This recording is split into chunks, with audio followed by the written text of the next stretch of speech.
अस्सलाम वालेकुम dear students. Higher Education Commission की तरफ से लॉ एडमिशन टेस्ट की अनाउंसमेंट कर दी गई है और ये 2023 का तीसरा लॉ एडमिशन टेस्ट कंडक्ट किया जा रहा है। इससे कबल हायर एजुकेशन कमीशन की तरफ से जनवरी के महीने में पहला लैट का टेस्ट कंडक्ट किया गया। इसके बाद दूसरा टेस्ट 9 अप्रैल को कंडक्ट हुआ था और अब ये थर्ड एंट्री टेस्ट है जिसमें इसकी कंडक्शन जो है वो जुलाई के महीने में होगी। और एचईसी के मुताबिक लॉ एडमिशन टेस्ट एक साल में तकरीबन 4 बार कंडक्ट किया जाता है। अभी ये जुलाई के महीने में कंडक्ट हो रहा है तो अगला एंट्री टेस्ट एक्सपेक्ट किया जा सकता है कि सितंबर या अक्टूबर के महीने में कंडक्ट होगा। अब ऐसे तमाम स्टूडेंट जो पाकिस्तान में किसी भी यूनिवर्सिटी या लॉ कॉलेज या इंस्टीट्यूशन में एलएलबी का 5 ईयर प्रोग्राम में एडमिशन लेना चाहते हैं तो उन्हें लाजमी तौर पर लॉ एडमिशन टेस्ट को कम से कम 50% मार्क्स के साथ क्वालिफाई करना होगा। जिस तरह मेडिकल कॉलेजेस में एडमिशन के लिए एमडी कैट का टेस्ट रिक्वायर्ड होता है, इंजीनियरिंग की यूनिवर्सिटीज़ के लिए भी एंट्री टेस्ट मैंडेटरी होता है, बिल्कुल इसी तरह सुप्रीम कोर्ट ऑफ पाकिस्तान के ऑर्डर के तहत पाकिस्तान की किसी भी यूनिवर्सिटी या इंस्टीट्यूशन में एलएलबी के 5 ईयर प्रोग्राम में एडमिशन के लिए आपको लॉ एडमिशन टेस्ट लाजमी तौर पर क्वालिफाई करना होता है। और लॉ एडमिशन टेस्ट में नंबर ऑफ अटेम्प्ट्स की कोई रिस्ट्रिक्शन नहीं होती है कि आपने अगर जनवरी वाला टेस्ट दिया था, उसके बाद अप्रैल वाला भी दिया है, तो आप ये जुलाई वाला भी दे सकते हैं। आप तब तक अटेम्प्ट्स दे सकते हैं जब तक कि आपका टेस्ट क्वालिफाई नहीं हो जाता। इवन अगर आप अपना टेस्ट पास भी कर लेते हैं तो स्कोर इंप्रूवमेंट के लिए भी आप अगेन एंड अगेन टेस्ट दे सकते हैं। और ख्याल रहे कि 2018 में सुप्रीम कोर्ट ऑफ पाकिस्तान ने एक ऑर्डर जारी किया था जिसके तहत एलएलबी का 3 ईयर प्रोग्राम हमेशा के लिए खत्म कर दिया गया और अब जिन स्टूडेंट्स ने भी लॉयर बनना हो तो उन्हें 5 ईयर का एलएलबी का प्रोग्राम करना होता है। इसके अलावा सुप्रीम कोर्ट के उस डिसीजन में यह भी बताया गया था कि कोई भी कॉलेज या यूनिवर्सिटी इवनिंग में एलएलबी का प्रोग्राम ऑफर नहीं कर सकती है। अब जितनी भी यूनिवर्सिटीज़ ऐसी थी जो मॉर्निंग के साथ साथ इवनिंग का सेशन भी ऑफर करती थी तो उन्होंने फिर ये किया कि इवनिंग वाले सेशन को मॉर्निंग में कन्वर्ट कर दिया। जिस तरह पंजाब यूनिवर्सिटी में जो एलएलबी का प्रोग्राम है तो उसके मॉर्निंग में ही 2 ग्रुप्स हैं, यानी ग्रुप ए और ग्रुप बी। और इस तरीके से ये हुआ कि इवनिंग में एलएलबी खत्म हो गया, 3 इयर्स का एलएलबी खत्म हो गया। और इसके अलावा ये भी कि एलएलबी के प्रोग्राम में एडमिशन के लिए आपको लॉ एडमिशन टेस्ट लाजमी तौर पर पास करना होगा। इसके अलावा एलएलबी के प्रोग्राम में एडमिशन के हवाले से स्टूडेंट ज़्यादातर ये इंक्वायर करते हैं कि इसकी एज लिमिट क्या है। तो इसकी एज लिमिट जो है वो हायर एजुकेशन कमीशन या सुप्रीम कोर्ट ऑफ पाकिस्तान या पाकिस्तान बार काउंसिल की तरफ से डिसाइड नहीं की गई है। ये यूनिवर्सिटी का अपना मैटर है। यूनिवर्सिटी जो चाहे किसी भी प्रोग्राम के लिए एज लिमिट सेट कर दे। बिल्कुल इसी तरीके से एलएलबी के प्रोग्राम में एडमिशन के लिए एज लिमिट जो है वो मुख्तलिफ यूनिवर्सिटीज़ के हिसाब से मुख्तलिफ होती है। लेकिन इसमें लास्ट ईयर ये हुआ था कि पंजाब यूनिवर्सिटी की तरफ से नोटिफिकेशन जारी हुआ था, उसमें उन्होंने ये कहा था कि जो ग्रुप बी है, ये वो ग्रुप जो कि इवनिंग से कन्वर्ट करके उसको मॉर्निंग में शिफ्ट किया गया था, तो इस ग्रुप की जो एडमिशन्स हैं उसमें एज लिमिट को सिरे से ख़त्म कर दिया गया है। आपकी उम्र चाहे 25 साल है, 30 साल है, इससे भी ज़्यादा है तो आप पंजाब यूनिवर्सिटी के ग्रुप बी में एलएलबी के प्रोग्राम में एडमिशन ले सकते हैं। ताहम ग्रुप ए में एज लिमिट होती है और मोस्टली यूनिवर्सिटीज़ के केस में एज लिमिट रखी जाती है जो कि तकरीबन 22 साल या कुछ यूनिवर्सिटीज़ के केस में 24 साल होती है। अब आपने जिस भी यूनिवर्सिटी में एडमिशन लेना हो तो वहाँ पर ये चीज़ देख लीजिएगा कि उनकी एज लिमिट क्या है और अगर आप उनकी एज लिमिट और तमाम एलिजिबिलिटी रिक्वायरमेंट्स को फुलफिल करते हुए तो ही आपने उसमें एडमिशन के लिए अप्लाई करना है। इसके बाद हायर एजुकेशन कमीशन की तरफ से लॉ एडमिशन टेस्ट का जो नोटिफिकेशन जारी हुआ है इसमें बता दिया गया है कि पाकिस्तान में कहीं भी 5 year under graduate LLB degree program में एडमिशन के लिए लॉ एडमिशन टेस्ट को क्वालिफाई करना लाजमी है। इसके बाद लॉ एडमिशन टेस्ट में कौन से स्टूडेंट्स अप्लाई कर सकते हैं? इनमें सबसे पहले वो स्टूडेंट जिन्होंने इंटरमीडिएट कंप्लीट कर लिया हो। आपने चाहे किसी भी बैकग्राउंड के साथ HSSC यानी 12 ईयर्स एजुकेशन कंप्लीट की है तो आप लॉ एडमिशन टेस्ट में अपीयर हो सकते हैं। इसके अलावा ऐसे तमाम स्टूडेंट्स भी लॉ एडमिशन टेस्ट दे सकते हैं जो सेकंड ईयर के एग्जाम्स में अपीयर हो चुके हैं और रिजल्ट का इंतजार कर रहे हैं। यानी ऐसे तमाम ही स्टूडेंट जो इस साल एलएलबी के प्रोग्राम में एडमिशन हासिल करना चाहते हैं तो वो एलिजिबल हैं। आपने अगर सेकंड ईयर के एग्जाम्स दे दिए हुए हैं या ऑलरेडी आपने इंटरमीडिएट कंप्लीट कर लिया है तो आप ये लॉ एडमिशन टेस्ट दे सकते हैं। बाकी लॉ एडमिशन टेस्ट के हवाले से एक इंपॉर्टेंट बात ये भी बताते चलें कि लॉ एडमिशन टेस्ट का कोई भी अल्टरनेटिव टेस्ट नहीं है। यानी ऐसा नहीं हो सकता कि आप लॉ एडमिशन टेस्ट क्वालिफाई ना कर सक रहे हों और आप उसकी जगह कोई दूसरा एंट्री टेस्ट दे दें और उसकी बिना पर एडमिशन ले लें।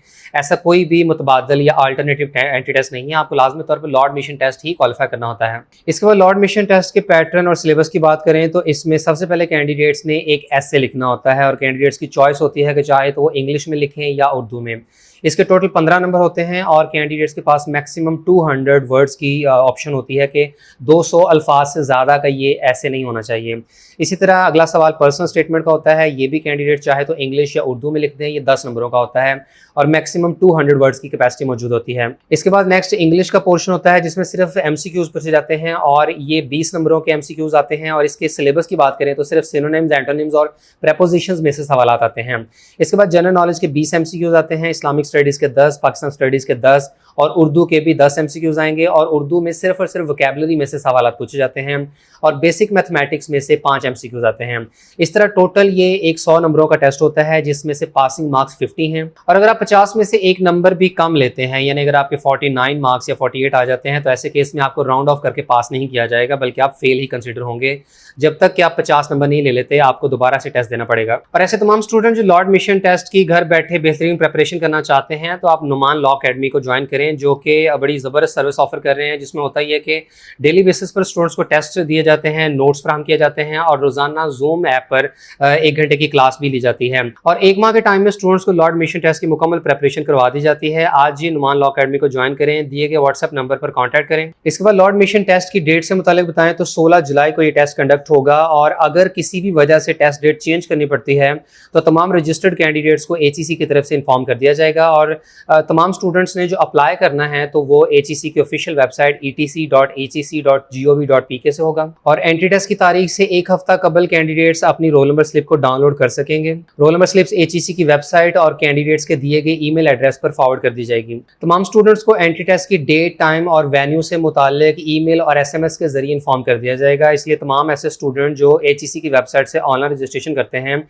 तो वो कोई वैलिड ईमेल आईडी और मोबाइल नंबर ही फ्राहम करें, क्योंकि HEC के थ्रू इसी के जरिए ही आपके साथ कॉरेस्पॉन्डेंस होगी और तमाम तरह इन्फॉर्मेशन प्रोवाइड की जाएगी। टेस्ट के रोज कैंडिडेट्स को रोल नंबर स्लिप का प्रिंट आउट ओरिजिनल CNIC के साथ लेकर जाना होगा, और इनके बगैर आपको एग्जामिनेशन सेंटर में एंटर नहीं होने दिया जाएगा। और इस बात का ख्याल रहे कि लॉर्ड मिशन टेस्ट में अप्लाई करना एक अलग चीज़ है और यूनिवर्सिटीज़ में एडमिशन के लिए आपको सेपरेटली अप्लाई करना होगा। ये मत समझिएगा कि आपने लॉर्ड मिशन टेस्ट के लिए अप्लाई कर दिया और उसका आपका जो है वो टेस्ट क्वालिफाई हो गया तो अब ऑटोमेटिकली आपका यूनिवर्सिटीज़ में एडमिशन हो जाएगा। ऐसा हरगिज़ नहीं है। आपने लॉर्ड मिशन टेस्ट में अप्लाई कर दिया, उसको क्वालिफाई कर दिया, तो उसका स्कोर कार्ड आपके पास सेव रहेगा। अब आपने जिस भी यूनिवर्सिटी में LLB के प्रोग्राम में एडमिशन के लिए अप्लाई करना है तो वहाँ पर आपको अलग से वहाँ की ऑनलाइन एप्लीकेशन सबमिट करनी होगी, और अप्लाई करते हुए फिर आपको लॉर्ड मिशन टेस्ट का स्कोर कार्ड भी साथ में अटैच करना होता है। इसके अलावा स्टूडेंट्स ये भी इंक्वायर करते हैं कि लॉर्ड मिशन टेस्ट की कितनी वेटेज मेरिट फार्मूला के अंदर शामिल की जाती है। तो देखिए, इसमें यूनिवर्सिटीज़ की अपनी चॉइस होती है।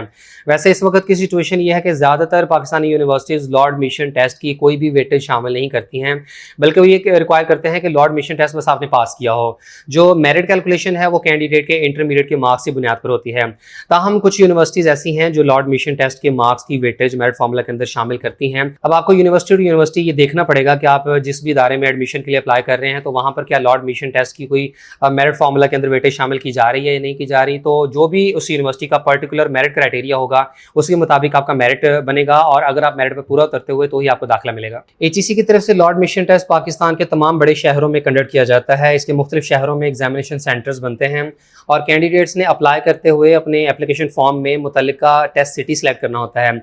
अब आपकी रेजिडेंस जिस भी सिटी में है, अगर तो उसी सिटी में एग्जामिनेशन सेंटर बन रहा है तो आप उसे सेलेक्ट कर लें, अदरवाइज आप कोई भी करीबी टेस्ट सेंटर भी सिलेक्ट कर सकते हैं। और कैंडिडेट्स को HEC की वेबसाइट के इस लिंक से लॉर्ड मिशन टेस्ट के लिए ऑनलाइन रजिस्ट्रेशन करनी होगी, और अगर रजिस्ट्रेशन के वक्त किसी भी किस्म की प्रॉब्लम का सामना हो तो आप onlinehelp.hec.gov.pk से रब्ता करें, या HEC सेक्रेटेरिएट या तमाम रीजनल ऑफिस में से किसी से भी आप कॉन्टैक्ट कर सकते हैं। बाकी लॉर्ड मिशन टेस्ट में अप्लाई करने का जो प्रोसीजर है ये 2 स्टेप्स पर मुश्तमिल होता है।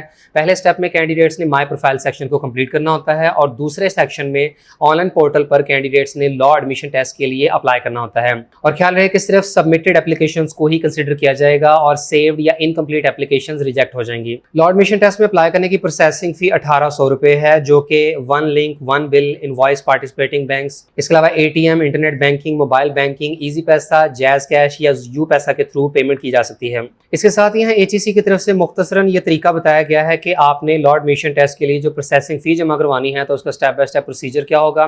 बाकी लॉर्ड मिशन टेस्ट की प्रोसेसिंग फ़ी नॉन रिफंडेबल और नॉन ट्रांसफरेबल है। लॉर्ड मिशन टेस्ट के लिए अप्लाई करने की आखिरी तारीख 3 जुलाई की शाम 4 बजे तक है। और लॉर्ड मिशन टेस्ट में अप्लाई करने का प्रोसीजर थोड़ा ट्रिकी होता है। आमतौर पर स्टूडेंट्स को HEC की वेबसाइट पर समझ नहीं आ रही होती कि कैसे अप्लाई करना है या उसका क्या प्रोसीजर है। तो इस सिलसिले में अगर आप हेल्प लेना चाहते हैं तो दिए गए व्हाट्सएप नंबर पर आप रब्ता करें, या आपके बिहाफ पे मुकम्मल एप्लीकेशन जो है वो सबमिट कर देंगे।